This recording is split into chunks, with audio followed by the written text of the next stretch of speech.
What is going on, everyone? Man, this is a video I wasn't even planning on doing, but at the same time, I knew there was kind of a demand for it because even the last video I did of the iPhone 8, the top 5 reasons to pick that one up in 2019, a lot of you guys watched that for the most part, and even the 6S one, you guys also responded pretty positively to that. Now, with the iPhone 6 though, the thing is that most probably for the most of you, I really wouldn't recommend you guys to pick it up just because there's probably better deals out there, just even if you spend a little bit more money. But in this case, we're only going to be looking at the positives of the iPhone 6, only positive vibes, and these are pretty much the top 5 reasons as to why I would recommend some people to go pick up an iPhone 6 in 2019. Like I said, this video is pretty hard for me to do because I think even going just one generation above this phone, the 6S is a much better deal. Whatever, I guess I'll say that in another video. I think you guys already know my opinion on that. But the first reason as to why I would probably recommend people to pick up an iPhone 6 in 2019 is actually the support, but not software support. Obviously, we pretty much all know iOS 13 is probably not going to come to the iPhone 6. However, though, apps are still going to be updated through the App Store.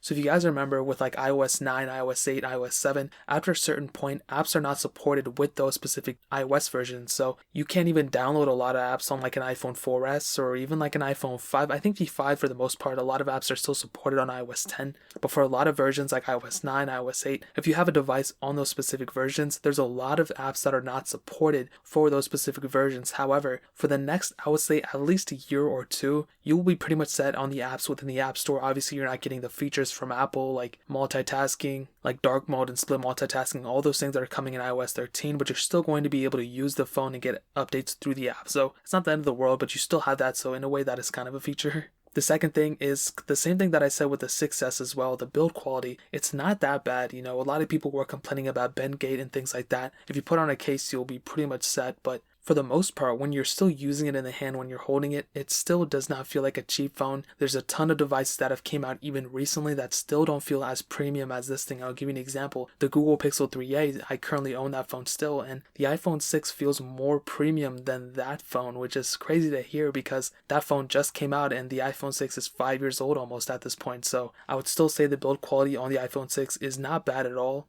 The third thing is the prices, man. The price for an iPhone 6 is much cheaper than paying for like a Google Pixel 3a, for example. You can get an iPhone 6, the base model, for like less than like $90. You can probably find one for like $75. However, a Google Pixel 3a will cost you around $400. So in a lot of ways, the 3a obviously is a better phone, but the iPhone 6 for the price is not a bad value per dollar in my opinion, kind of. The fourth thing I want to hit on is the fingerprint sensor. The iPhone 6 still supports the fingerprint sensors. Touch ID 1, which, you know, isn't horrible, but it gets the job done, and in my opinion, I definitely would call this a pro. Of course, there's a lot of bezel on the screen. You got the home button you have to deal with, but I still would probably prefer a Touch ID sensor, a fingerprint sensor at that, more than Face ID. So that's kind of one thing I would hit on. And the last thing are kind of like 3 things combined into one. It would be the support of the headphone jack. So this phone still has the headphone jack, which is cool. The second thing in this last category would be camera quality. I don't think the camera quality on the iPhone 6 is completely bad. Yes, there's much better cameras out there. Even the 6S was much better, but in terms of just looking at the photos, I don't really think the camera quality is really like horrible or anything.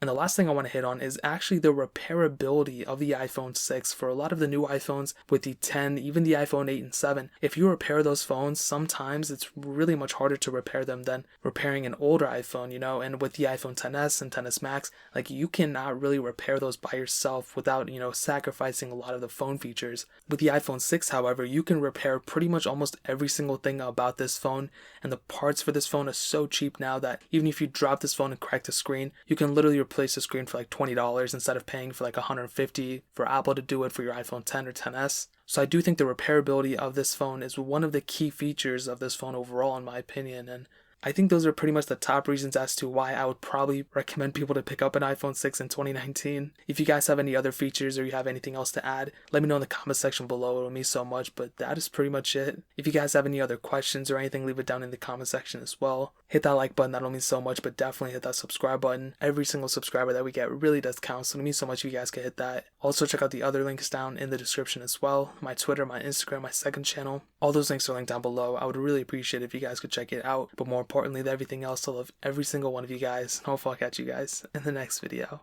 Peace out till then.